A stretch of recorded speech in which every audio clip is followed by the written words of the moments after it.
Good morning from Patuli station. তো আজকের আবার একটা নতুন ভিডিওতে তোমাদের সবাইকে স্বাগত। তো আজকে আমরা যাচ্ছি হচ্ছে কলকাতা, কারণ আমাদের যে ড্রোনটা ছিল সেটা রিপেয়ার করতে। তো আজকের ভিডিওটা বেশি বড় করব না, কারণ আমি আগেরবার যেহেতু বানিয়েছি সেহেতু আজকে আর সেরকম করব না, সেজন্য যাচ্ছি কিছু কিছু সিনেমেটিক ক্লিপ নেবো এদিক ওদিক কলকাতার। ঘড়িতে সময় 7:10। তো আমরা এখন বেরিয়ে পড়বো হচ্ছে 10:15 আমাদের ট্রেন আছে। তো আমরা এখন বেরিয়ে পড়বো হচ্ছে কলকাতার উদ্দেশ্যে। আর আজকের মেন বলতে গেলে হচ্ছে আমরা একটু দেরি করেই বেরিয়েছি, কারণ আমাদের কাজ বেশিক্ষণের জন্য না, সেজন্য আমরা একটু দেরিতেই বেরোলাম।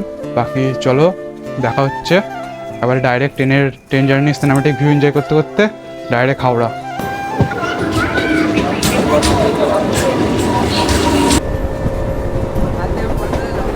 হাওড়া আজমীর প্যাসেঞ্জারটা যেহেতু আসবো।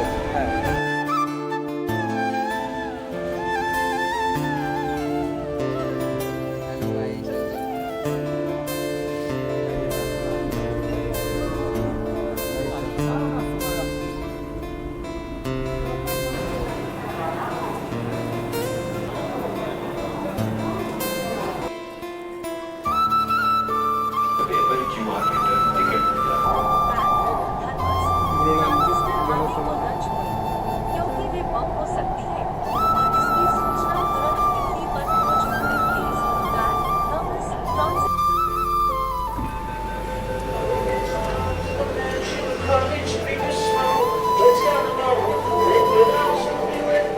এক্সিট এখান দিয়ে। কাউন্টারে কাগজের কিউআর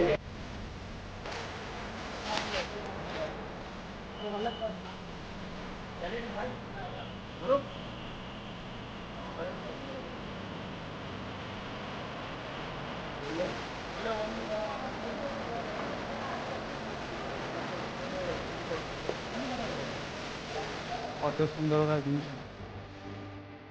তো এখন হচ্ছে আমাদের সামনে আসছে প্রফেশনাল এন্টারপ্রাইজ। তো এখানেও নাকি ভালো মালপত্র পাওয়া যায়, মানে ক্যামেরা ড্রোন ভালো পাওয়া যায়। আর এই দিকে গেলে যাই না কোথায় যাই, বাট এখানে শুধু ফটোগ্রাফির মানে জিনিসপত্র পাওয়া যায়। যেমন এদিকে camera market, professional photography store, বিভিন্ন দোকান আছে এদিকে বড় বড় ক্যামেরা মার্কেট। তো আজকে আমি আর দেখাচ্ছি না যে কী কী করতে হচ্ছে।